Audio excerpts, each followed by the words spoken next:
são um dos instrumentos de política externa mais prestigiantes do Estado português nas últimas décadas e voltaram a sê-lo num dos palcos mais complexos da atualidade, o Sahel. E se dúvidas houvesse, o comando no Mali da missão mais dura, extensa e complexa da União Europeia para o militar português, deitou-as por terra. Um exclusivo ao Olhar o Mundo, logo após a quarentena de regresso a Portugal, o Brigadeiro-General Boga Ribeiro revela-nos os principais desafios e aprendizagens da missão.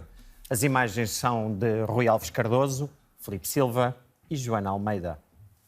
Estamos a falar do Mali, que é um dos cenários mais complicados, não só da África, mas também do combate global ao terrorismo. Está assim uma espécie de sanduíche entre dois movimentos jihadistas, mais a norte e mais a sul. Qual era exatamente a sua missão ou os objetivos da sua missão nessa frente? O Mali, efetivamente, é uma situação que incorpora um conjunto diversificado de problemas. Desde logo é um país que tem muitas dificuldades económicas, uma população com muitas diversidades sociais, no qual houve, a partir de 2012, um problema de vontade de separação que se junta a um conflito interétnico interno e que depois é exponenciado pelo fenómeno terrorista que referiu, num país onde também existe uma grande instabilidade política. Tudo isto suscitou, por parte das autoridades malianas e também acoberto de uma resolução do Conselho de Segurança das Nações Unidas, a intervenção da União Europeia com uma missão que se destina a capacitar as Forças Armadas malianas e as estruturas de defesa e segurança do Mali e também da região do Sahel, não apenas do Mali, mas dos 4 países que compõem o Sahel, dos restantes 4 países, Mauritânia, Burkina Faso, Níger e Chad. E a missão da European Union Training Mission é efetivamente de procurar, junto das autoridades de defesa e segurança malianas, as melhores soluções para lhes dar as capacidades para poderem intervir em nome do reforço da autoridade do Estado, do combate ao terrorismo e da devolução da paz e da segurança às populações malianas. Essa era a referência inicial, que era formar formadores, por assim dizer. A certa altura essa missão foi alargada, passaram a intervir no aprontamento de unidades que iam ser destacadas para o vetor central do Mali. Confere. A missão começou efetivamente numa perspectiva de formação de tropas, os famosos grupos interarmés, os GTIA. Foi assim que a missão começou em 2013. À medida que a situação foi evoluindo e houve alguma estabilização da situação interna do Mali, a missão evolui para a devolução da autonomia das Forças Armadas malianas. E, efetivamente, em 2018, o mandato da missão era muito focalizado na formação de formadores. O que acontece é que a situação voltou a evoluir num sentido negativo e, com o aproximar do final de 2019, a situação securitária exigia um retorno a uma devolução de capacidades mais emergentes através da formação de tropas. E foi isso que começámos a fazer no princípio de 2020, com a formação de companhias das Forças Armadas malianas, seja do Exército, da Guarda Nacional, para a intervenção mais fortalecida junto das áreas de empenhamento, que se circunscreviam efetivamente mais ao centro e no norte do país. Em muitos desses cenários que eu estive por esse mundo fora com unidades portuguesas, percebi-me sempre daquele que era quase o principal trunfo para lá da capacidade militar, que era o lado da abordagem humana dos militares portugueses nos diferentes palcos. Reconhece essa impressão? Eu julgo que é absolutamente essencial. O esforço que se faz é um esforço que eu acho que é um pouco natural, embora possa estar a cometer aqui algum erro estando a falar na primeira pessoa, mas o esforço que se faz na comunicação, no entendimento com as outras pessoas é absolutamente essencial nestas missões. Eu julgo que nesse aspecto estes 6 meses no Mali foram muito interessantes e das palavras que tive a oportunidade de ouvir de algumas das autoridades, é um aspecto que se destaca, não tanto por uma competência científica, mas por uma competência intrínseca. É a nossa forma de ser, a nossa forma de estar, de fazermos a ligação com as outras pessoas de uma maneira muito próxima. E isso acaba por gerar um sentimento de confiança, que nestes casos é absolutamente fundamental para se conseguir algum resultado. Muito obrigado. Eu é que agradeço. Muito obrigado. Professora, o sucesso desta missão no Mali foi, aliás, sublinhado pelo responsável máximo das relações exteriores da União Europeia como uma distinção rara da parte dessa União Europeia. Sim, aliás, o Sr. Brigadeiro-General Boga Ribeiro acabou por ser, obviamente, galardoado com essa distinção máxima por José Borrell, o alto representante da União Europeia, exatamente pelo trabalho extraordinário que teve. Teve muito pouco tempo no terreno, na verdade, teve entre 12 de dezembro do ano passado e 16 de abril deste ano. A pandemia veio também trocar aqui um bocadinho as voltas. Mas a verdade é que, e agora já temos um comandante da missão da República Checa, mas eu não tenho dúvidas que, mais uma vez, o comando português nesta missão, como noutras, será recordado para sempre com grande brilhantismo. Professora, olhando para estas missões da União Europeia naquela zona, pode-nos explicar o que é que elas são e em que é que constam? Sim, eu antes de pedir o mapa ao nosso realizador, queria apenas dizer uma questão importante. O Mali é também uma prioridade para as Forças Armadas portuguesas e para, obviamente, o governo português.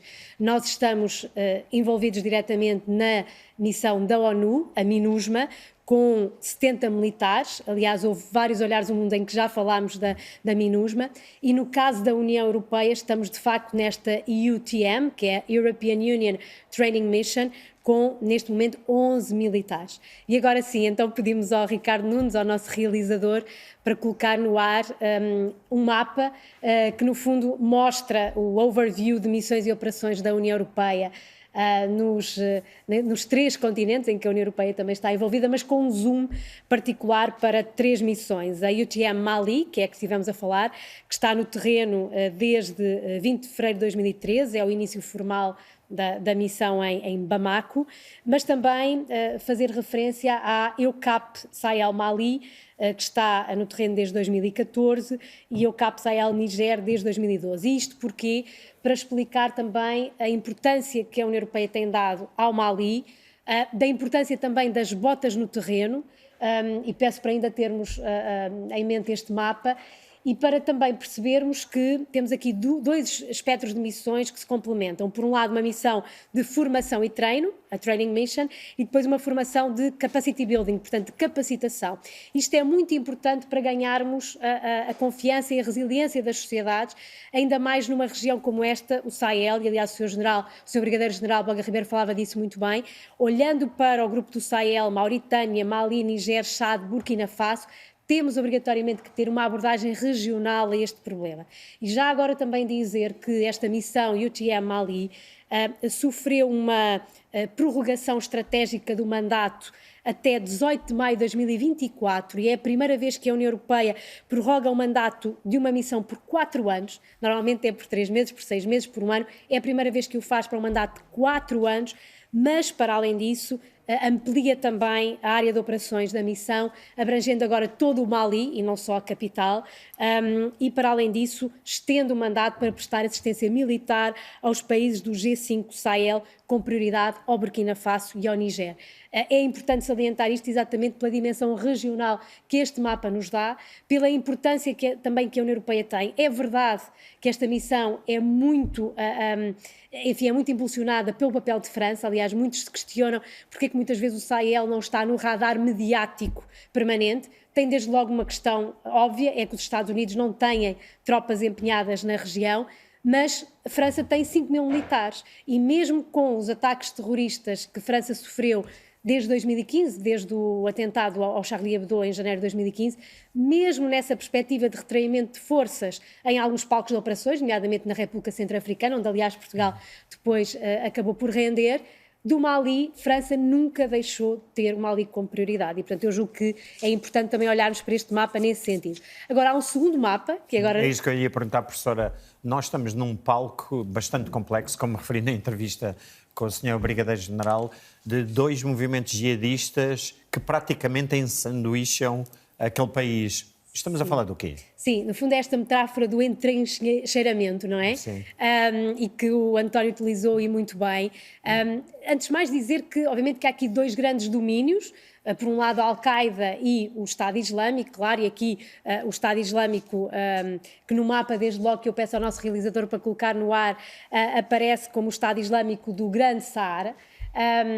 E que tem aqui um domínio muito, exatamente, é este o mapa que temos agora no ar, que mostra não só o domínio destas duas grandes forças, no fundo a Al-Qaeda e o Estado Islâmico, mas também o facto de existirem outros pequenos grupos terroristas e milícias tribais que ajudam a fragmentar ainda mais a região. E é curioso hoje logo termos aqui esta sigla do GNIM, que na verdade é uma coligação de parceiros regionais que apoia o Islão e os muçulmanos afiliados com a Al-Qaeda do Magrebe Islâmico, inclui o ramo Emirado do Saara da Al-Qaeda e também outros movimentos da unidade e do Jihad na África Ocidental. Sem entrarmos muito em pormenor nestes acrónimos, eu julgo que, sobretudo, o que importa perceber é que há aqui, no fundo, uma divisão que não é só territorial, mas é, eu diria, até bastante ideológica, ou seja, é verdade que o Sahel sempre foi dominado pela Al-Qaeda e pelos seus afiliados. No que diz respeito à Al-Qaeda e as suas afiliações, há uma luta que é enfatizada contra os governos seculares locais e as forças estrangeiras na região. Portanto, o objetivo é claro, é expulsar desde logo os militares franceses da região, é criar instabilidade e criar um vazio governamental desde logo no Mali para que a dimensão terrorista substitua essa dimensão governamental.